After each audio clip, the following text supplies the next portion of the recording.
For decades, we've been powering our appliances in our homes with coal, natural gas, solar, wind, and even diesel like this power plant behind us. But there's something else keeping the lights on: batteries.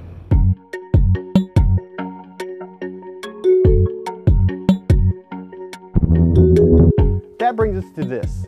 Tesla and Kauai partnered to build a 13 megawatt solar farm. Now it fills about 45 acres. Now all that solar energy, it's going to fill these. These are Tesla power packs. It's 52 megawatt hours of energy that Kauai will be able to use to power its houses at night.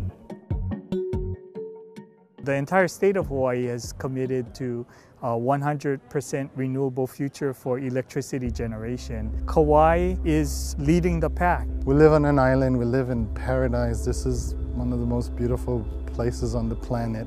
During the daylight hours, prime sunlight hours, with all the solar that's going on, we're hitting 97, as high as 99% renewable penetration. So we realize that we can't keep adding more solar because it's just going to be creating curtailment, and that's going to really hurt the economics. Because electricity demand tends to be very smooth throughout the day, but renewable energy production depends upon the availability of the solar resource or the wind resource, which can be extremely intermittent throughout the day. That's going to have to be met with storage. And so the challenge is not generating energy, because we can do that. The challenge is being able to capture that energy and then really being able to deliver it when the consumer needs it. And this project does that. We're here at the Tesla solar facility coupled with energy storage here in the island of Kauai in Hawaii. And this is one of the world's first facilities where we're directly integrating solar with storage at the same site. What is really exciting about this project is that it's dispatchable solar, so we are charging the batteries during the day and storing the energy, and then we will be able to use it throughout the day whenever it's needed. So that we can provide that solar energy back to the customers and back to the grid with firm, guaranteed reliability around the clock. Actually, even after the sun goes down, we can still keep providing the energy that was stored during the day from the batteries. You got a low-cost fuel source, really, the sun and the panels, and declining cost of batteries. It's a great opportunity for us out here in high-cost areas to bring in renewables, avoid oil, and help everybody on the island.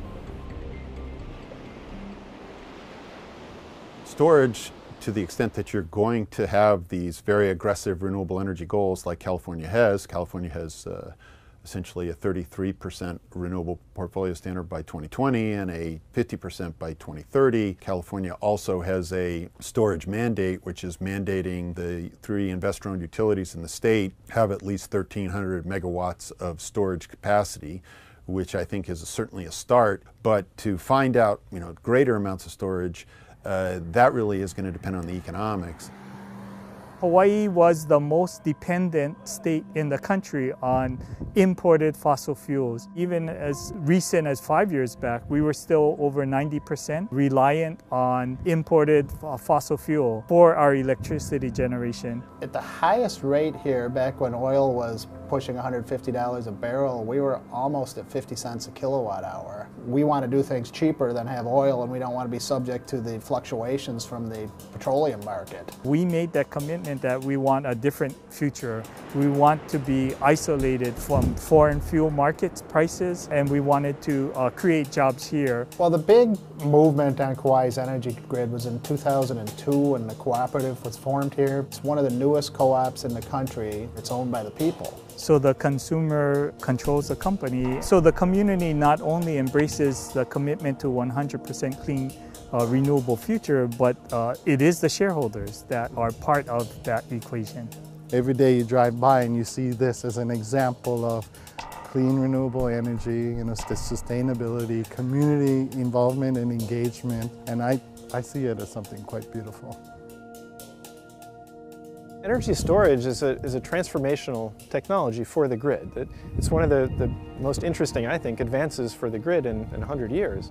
To me, what's fascinating is the electric pricing for a residential customer is hanging somewhere around $200 a month for the average member. And we're holding steady, dropping, but I think a lot of other kind of utility-based costs like cable TV, internet, phones, All those costs are going up, whereas electricity is becoming less and less a factor here on Kauai than it used to be. It's not their #1 bill anymore. They may be paying more for cellular coverage than they are for electricity, and it's an awful nice service they get relative to just having a cell phone.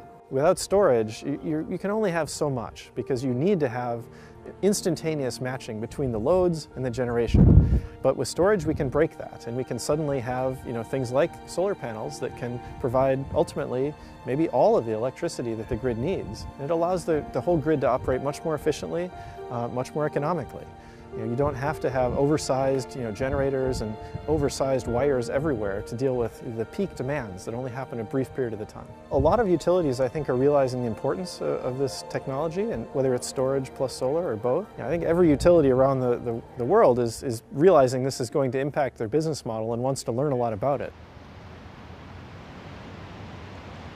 One of the big question marks in all of this scaling renewables is, suppose we have a 1 week long period where it's cloudy every day, we don't get any storage, what happens? How long can we last with the storage? And I think that's where Hawaii can teach the rest of the world as well as the United States is, what kind of storage do we need to be able to make it through these periods where we're not getting any renewable energy? How much storage do we need for redundancy? What other mitigating measures can people take? Now, island grid, subject to lengthy rain or storm events, we're probably never going to decommission our plants because we want them there for emergencies. Or we had a period 10 or 12 years ago where it rained for 40 days and 40 nights here, and the biblical rain, and I don't see that we're ever going to have enough battery storage to cover a very long period like that. So you got to have conventional generation as backup. Really, it makes very little sense to invest in storage unless you are really serious about renewables and scaling up renewables. We need to build a lot of products. We need to ramp up our ability to build more battery packs, and we're doing that very quickly. But today that still is our limitation, is how many we can actually build. We already have a way to store energy in a regime where we're not interested in only using renewable resources. It's called don't burn the fossil fuel. The important thing to remember about storage, even if the energy is coming from a renewable unit, is that it's the reverse of a battery charger, is that when you're charging something, in order to put that into the battery, some of the energy that you're trying to put in the battery is lost through heat. That means that you're getting less than the total amount of energy that you attempted to put into that battery. So whereas in the case of storing the energy as fossil fuel, you're just not burning the energy, so there's no real waste of the energy in heat. It's just not being burned. There's a lot of customer interest and a lot of different demand coming from all around the world. We're trying to scale up as fast as we can to meet all that, but right now that still is a challenge.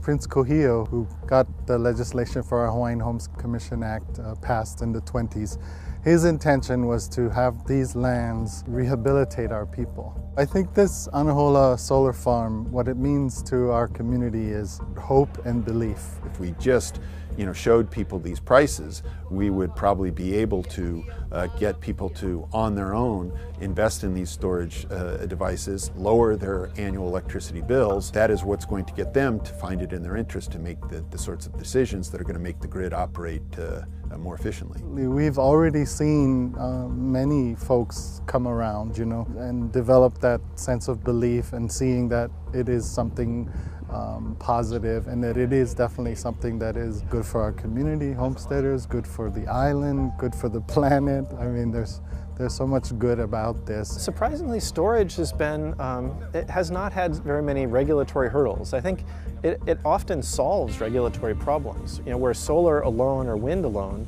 may often, be a bit more controversial because it puts a burden on the grid. Storage solves a lot of those problems. Everyone talks about the housing and the farming, but there's more than that. There's also mercantile and community economic development. So this project, it represents to me the hope and belief in us doing exactly that. This can be an example of what more we can do as a community in community economic development.